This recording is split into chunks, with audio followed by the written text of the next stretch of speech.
ಮನೆಯಲ್ಲಿ 2 ದೊಡ್ಡ ಆಲು ಇದ್ರೆ ಒಂದು ಒಳ್ಳೆಯ ತಿಂಡಿಯನ್ನ ಮಾಡಬಹುದು.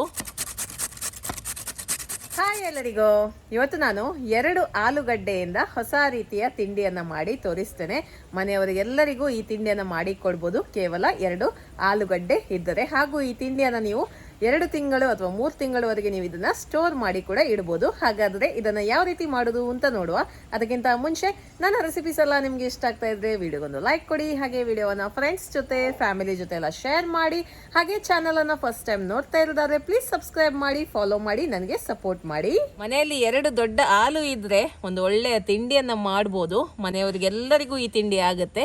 ಹಾಗೂ ಇದನ್ನ ಸುಮಾರು ತಿಂಗಳು ಸ್ಟೋರ್ ಮಾಡಿ ಇಡಬಹುದು. ಮೊದಲಿಗೆ ನೋಡಿ, 2 ಆಲುವಿನ ಸಿಪ್ಪೆಯನ್ನು ತೆಗೆದು ರೆಡಿ ಮಾಡಿ ಇಡುವ.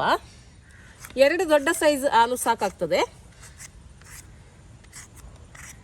ಓಕೆ, ಚಂದ ಮಾಡಿ ಇದರ ಸಿಪ್ಪೆಯನ್ನೆಲ್ಲ ತೆಗೆದು ಇದನ್ನ ನೀರಲ್ಲಿ ಹಾಕಿ ಇಡಬೇಕು. ಇಲ್ಲಾಂದ್ರೆ ಇದು ಕಲರ್ ಚೇಂಜ್ ಆಗುತ್ತೆ. ನೀರಲ್ಲಿ ಹಾಕದಿದ್ರೆ ಜಾಸ್ತಿ ಹೊತ್ತು ಹೊರಗಡೆ ಇಟ್ಟರೆ ಕೆಂಪಾಗುತ್ತೆ ಮತ್ತೆ. ಓಕೆ, ಈಗ ಆಲುವನ್ನ ಗ್ರೇಟ್ ಮಾಡಬೇಕು. ನೋಡಿ, ಈ ತರ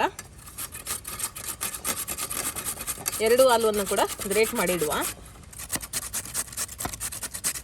ನೋಡಿ, ಈ ತರ ಗ್ರೇಟ್ ಮಾಡಿದ್ದೀನಿ. ಈಗ ಕೂಡಲೇ ಇದನ್ನ ಒಂದು ಬೌಲಿಗೆ ಹಾಕಿಕೊಳ್ಳುವ. ಸೊ ಬೌಲಲ್ಲಿ ನಾನು ಕೋಲ್ಡ್ ವಾಟರನ್ನು ತಗೊಂಡಿದ್ದೀನಿ. ತಣ್ಣೀರು ತಗೊಂಡ್ರೆ ಒಳ್ಳೆಯದು. ಅಂದರೆ ಇದರ ಸ್ಟಾರ್ಚ್ ಅಂಶ ಏನಿದೆ ನೋಡಿ, ಅದನ್ನೆಲ್ಲ ನಾವೀಗ ತೆಗಿಬೇಕು. ಅಂದರೆ ಇದನ್ನು ನೀರಿಗೆ ಹಾಕಿದ ಕೂಡಲೇ ನೋಡಿ, ಈ ಥರ ಬಿಳಿ ಬಿಳಿ ಕಾಣಿಸ್ತಾ ಉಂಟಲ್ಲ, ಇದೆಲ್ಲ ಹೋಗಬೇಕು. ಹಾಗಾಗಿ ಇದನ್ನು ನಾವು 2 ರಿಂದ 3 ಸತಿ ನೀರಲ್ಲಿ ಚೆನ್ನಾಗಿ ತೊಳಿಬೇಕು. ಓಕೆ, ನಾನು ಇದನ್ನು ಗ್ರೇಟ್ ಮಾಡಿದ್ದು ಅದಕ್ಕೇನೆ, ಅಂದರೆ ಇದರ ಸ್ಟಾರ್ಚ್ ಅಂಶ ಏನಿದೆ ನೋಡಿ ಅದು ಹೋಗಲಿಕ್ಕೆ. ಇಲ್ಲಾಂದರೆ ನಾವು ಮಾಡುವಂಥ ಸ್ನ್ಯಾಕ್ ಏನಿದೆ ನೋಡಿ, ತಿಂಡಿ ಏನಿದೆ ನೋಡಿ, ಕ್ರಿಸ್ಪಿಯಾಗಿ ಬರಲ್ಲ. ನಮಗೆ ಕ್ರಿಸ್ಪಿಯಾಗಿ ಬರಬೇಕು ಅಂದರೆ ಇದರ ಸ್ಟಾರ್ಚನ್ನೆಲ್ಲ ತೆಗಿಬೇಕು. ಸ್ಟಾರ್ಚ್ ಅಂದರೆ ನೋಡಿ, ಈ ಥರ ಬಿಳಿ ಬಿಳಿ ಎದ್ದು ಕಾಣ್ತಾ ಇದೆ ನೋಡಿ ನೀರಲ್ಲಿ, ಅದು ಸ್ಟಾರ್ಚ್. ಸೊ ಈ ರೀತಿ 3 ಸತಿ ನೀರಲ್ಲಿ ತೊಳೆದ್ರೆ ಆ ಸ್ಟಾರ್ಚ್ ಎಲ್ಲ ಕಡಿಮೆ ಆಗುತ್ತೆ. ಆದಷ್ಟು ತಣ್ಣೀರನ್ನು ಯೂಸ್ ಮಾಡಿ, ತುಂಬಾ ಬೇಗ ಸ್ಟಾರ್ಚ್ ಹೋಗುತ್ತೆ. ಓಕೆ, ನಾನು ಇದನ್ನು ಗ್ರೇಟ್ ಮಾಡಿರುವಂಥ ರೀಸನ್ ಅದುವೇ, ಸ್ಟಾರ್ಚನ್ನು ತೆಗಿಲಿಕ್ಕೆ. ಓಕೆ, ಇದನ್ನು 2-3 ಸತಿ ತೊಳೆದು ರೆಡಿ ಮಾಡಿ ಇಡ್ತೇನೆ. ನೋಡಿ, ಇದನ್ನು ಚೆನ್ನಾಗಿ ತೊಳೆದಿದ್ದೀನಿ. ಈಗ ನೀರು ನೋಡಿ ಎಷ್ಟು ಕ್ಲಿಯರ್ ಆಗಿದೆ ಅಂತ, ಬಿಳಿ ಬಿಳಿ ಕಾಣಿಸ್ತಾ ಇಲ್ಲ. ಎಷ್ಟು ಚೆನ್ನಾಗಿ ನೀವು ಆಲುವನ್ನು ತೊಳಿಬೇಕಾಗುತ್ತೆ. ಓಕೆ, ಈಗ ಇದನ್ನು ಒಂದು ಮಿಕ್ಸಿ ಜಾರಿಗೆ ಹಾಕಿಕೊಳ್ಳುವ.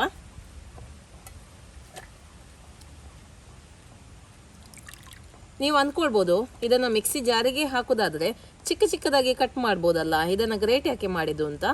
ಗ್ರೇಟ್ ಮಾಡಿರೋದು ಅದರ ಸ್ಟಾರ್ಚನ್ನು ತೆಗಿಲಿಕ್ಕೆ. ನೀವು ಚಿಕ್ಕ ಚಿಕ್ಕದಾಗಿ ಕಟ್ ಮಾಡಿದರೂ ಕೂಡ ಸ್ಟಾರ್ಚ್ ಅಷ್ಟೊಂದು ಕ್ಲೀನಾಗಿ ಹೋಗಲಿಕ್ಕಿಲ್ಲ.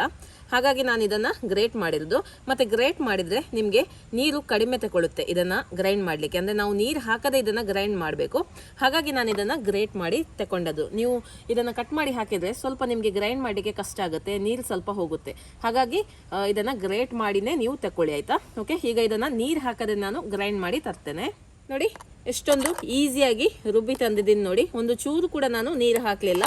ಈ ಥರ ನೀವು ರುಬ್ಬಿದ್ರೆ ಆಯಿತು. ಓಕೆ, ಈಗ ನೆಕ್ಸ್ಟ್ ಏನು ಮಾಡೋದು ಅಂತ ನೋಡುವ. ಈಗ ನೋಡಿ, ಒಂದು ಸ್ಟ್ರೈನರಿಗೆ 1.5 ಕಪ್ಪಷ್ಟು ಕಡಲೆ ಹಿಟ್ಟನ್ನು ಹಾಕ್ತಾ ಇದ್ದೀನಿ. ಈ ಥರ ಜರಡಿಸ್ಕೊಂಡೇ ತಗೊಳ್ಳಿ.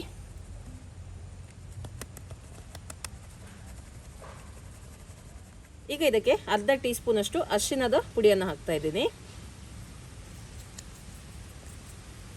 ಅರ್ಧ ಚಮಚ ಅಚ್ಕಾರದ ಪುಡಿ, ರುಚಿಗೆ ತಕ್ಕಷ್ಟು ಉಪ್ಪು,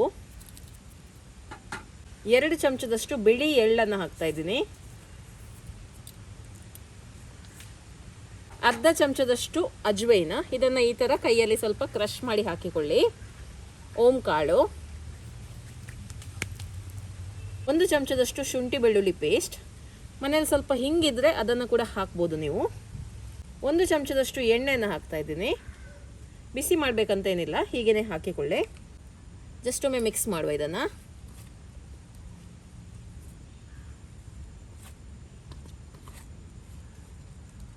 ಈಗ ಇದಕ್ಕೆ ಆಲೂಗಡ್ಡೆಯ ಪೇಸ್ಟನ್ನು ಹಾಕುವ.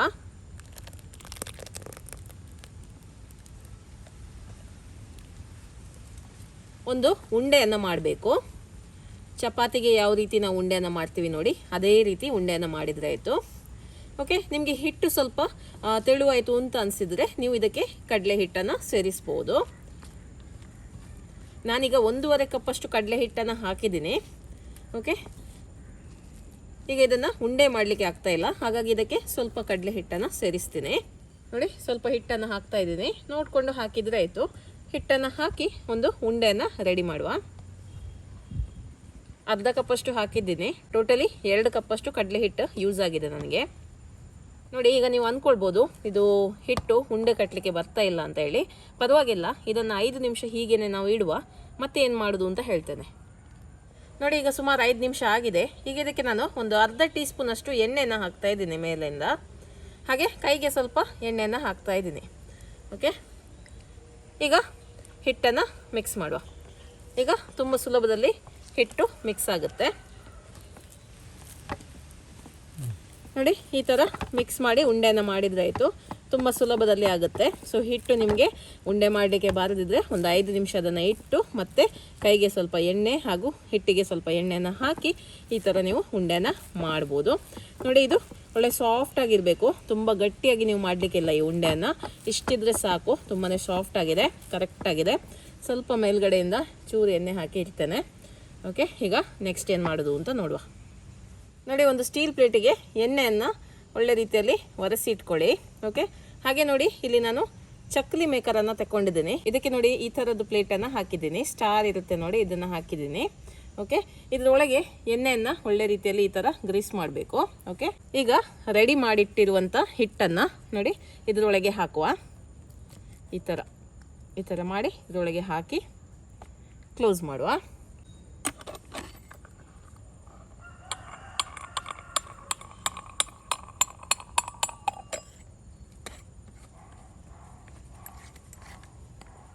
ನಿಮಗಿದು ಆನ್ಲೈನಲ್ಲಿ ಸಿಗುತ್ತೆ. ಇದರ ಲಿಂಕ್ ಏನಾದರೂ ಬೇಕಿದ್ರೆ ನಾನು ಡಿಸ್ಕ್ರಿಪ್ಷನ್ ಬಾಕ್ಸಲ್ಲಿ ಹಾಕ್ತೀನಿ, ಅಲ್ಲಿಂದ ನೀವು ಪರ್ಚೇಸ್ ಮಾಡ್ಬೋದು. ಓಕೆ, ಈಗ ಈ ಥರ ನೋಡಿ ಸ್ಟ್ರೈಟಾಗಿ ಉದ್ದಕ್ಕೆ ಈ ಥರ ಮಾಡಿದರೆ ಆಯಿತು. ಇನ್ನು ಇದನ್ನು ಈ ಥರ ನೋಡಿ ಚಕ್ಕುಲಿ ಮಾಡಿದಾಗೆ ಈ ಥರ ಮಾಡಿದರೆ ಆಯಿತು. ನೀವು ಬೇಕಿದ್ರೆ ಕೆಳಗಡೆ ಬಟರ್ ಪೇಪರ್ ಕೂಡ ಇಟ್ಟು ಮಾಡ್ಬೋದು, ತುಂಬ ಈಸಿಯಾಗಿ ಮಾಡ್ಬೋದು. ಇದನ್ನು ನಿಮಗೆ ದೊಡ್ಡದು ಬೇಕಿದ್ರೆ ದೊಡ್ಡದು ಮಾಡ್ಬೋದು, ಬೇಕಾಗಿರುವ ಸೈಜಲ್ಲಿ ನೀವು ಈ ಥರ ಮಾಡಿ ಇಡ್ಬೋದು. ನೋಡಿ, ಈ ಥರ ಹೀಗೆ ಎಲ್ಲದನ್ನು ಮಾಡಿ ಇಡ್ತೇನೆ ನಾನು. ನೋಡಿ, ಇನ್ನು ಇದನ್ನು ಫ್ರೈ ಮಾಡುವ. ಎಣ್ಣೆ ಚೆನ್ನಾಗಿ ಕಾದಿದೆ, ಫ್ರೈ ಮಾಡುವ.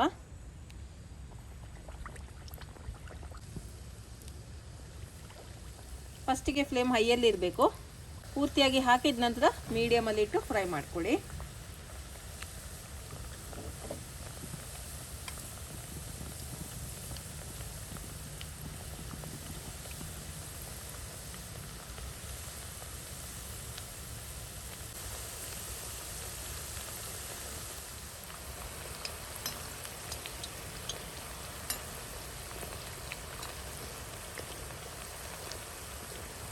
ನೋಡಿ, ಇದು ಚೆನ್ನಾಗಿ ಫ್ರೈ ಆಗಿದೆ, ತೆಗೆದು ಬಿಡುವ. ನೀವು ರೌಂಡ್ ಶೇಪಲ್ಲೇ ಮಾಡಬೇಕಂತೇನಿಲ್ಲ, ಡೈರೆಕ್ಟಾಗಿ ನೀವು ಎಣ್ಣೆಗೆ ಈ ಥರ ಹಾಕಿ ಫ್ರೈ ಮಾಡ್ಬೋದು. ನೋಡಿ, ಈ ಥರ ನಾನೊಂದು ಟ್ರೈ ಮಾಡಿದೆ. ಈ ಥರ ಕೂಡ ನೀವು ಮಾಡ್ಬೋದು, ಅಥವಾ ನೀವು ಚಕ್ಕುಲಿ ಥರ ರೌಂಡ್ ರೀತಿಯಲ್ಲಿ ಕೂಡ ಮಾಡ್ಬೋದು, ಅಥವಾ ಕಡ್ಡಿ ಥರ ಕೂಡ ಮಾಡ್ಬೋದು, ಖಾರ ಕಡ್ಡಿ ಥರ ಈ ಥರ ಮಾಡ್ಬೋದು. ಎರಡೂ ಕೂಡ ಚೆನ್ನಾಗಿರುತ್ತೆ. ನಿಮಗೆ ಯಾವುದು ಈಸಿ ಆಗುತ್ತೆ ಆ ರೀತಿ ನೀವು ಇದನ್ನು ಫ್ರೈ ಮಾಡಿ ತಗೊಳ್ಳಿ. ಆಲೂಗಡ್ಡೆಯ ಸ್ನ್ಯಾಕ್ಸ್ ರೆಡಿ ಆಗಿದೆ. ಇದು ನೋಡಲಿಕ್ಕೆ ನಿಮಗೆ ಚಕ್ಕುಲಿ ಥರ ಕಾಣ್ಬೋದು, ಅದೇ ಇದು ಚಕ್ಕುಲಿ ಅಂತ ಅಲ್ವೇ ಅಲ್ಲ. ಹಾಗೆ ನೀವು ಯಾವ ಶೇಪಲ್ಲಿ ಕೂಡ ಇದನ್ನು ಮಾಡ್ಬೋದು, ಕಡ್ಡಿ ಥರ ಕೂಡ ಮಾಡ್ಬೋದು. ಓಕೆ, ಈಗ ಒಂದನ್ನು ತಿಂದು ನೋಡುವ ಯಾವ ರೀತಿ ಇದೆ ಅಂತ. ಇದು ನಿಮಗೆ ಆಲ್ಮೋಸ್ಟ್ ಈ ಖಾರ ಕಡ್ಡಿ ಎಲ್ಲ ಬರುತ್ತೆ ನೋಡಿ, ಅದೇ ಫ್ಲೇವರಲ್ಲಿ ಬರುತ್ತೆ. ಯಾಕಂದರೆ ಕಡಲೆ ಹಿಟ್ಟೆಲ್ಲ ಹಾಕಿದ್ದೇವಲ್ಲ, ಹಾಗಾಗಿ ಅದೇ ಫ್ಲೇವರಲ್ಲಿ ನಿಮಗೆ ಇದು ಬರುತ್ತೆ. ಓಕೆ, ತಿಂತಾ ಇದ್ದೀನಿ.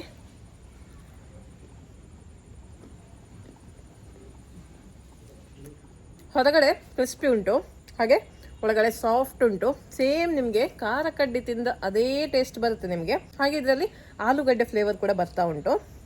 ತುಂಬಾ ಒಂದು ಒಳ್ಳೆಯ ಸ್ನ್ಯಾಕ್ಸ್. ಇದನ್ನು ನೀವು ಏರ್ ಟೈಟ್ ಕಂಟೈನರಲ್ಲಿ ಹಾಕಿ 1-2 ತಿಂಗಳ ಸ್ಟೋರ್ ಮಾಡಿ ಕೂಡ ಇಡ್ಬೋದು. ಸೊ ತುಂಬಾ ಒಂದು ಈಸಿಯಾಗಿರುವಂಥ ಸ್ನ್ಯಾಕನ್ನು ಹೇಳಿಕೊಟ್ಟಿದ್ದೀನಿ. ಇವತ್ತಿನ ಈ ರೆಸಿಪಿ ನಿಮಗೆ ಇಷ್ಟ ಆಯಿತು ಅಂತ ಅಂದ್ಕೊಳ್ತೀನಿ. ಇನ್ನು ಮುಂದಿನ ವೀಡಿಯೋದಲ್ಲಿ ಸಿಗ್ತೀನಿ. ಅಲ್ಲಿ ತನಕ ಬಾಯ್.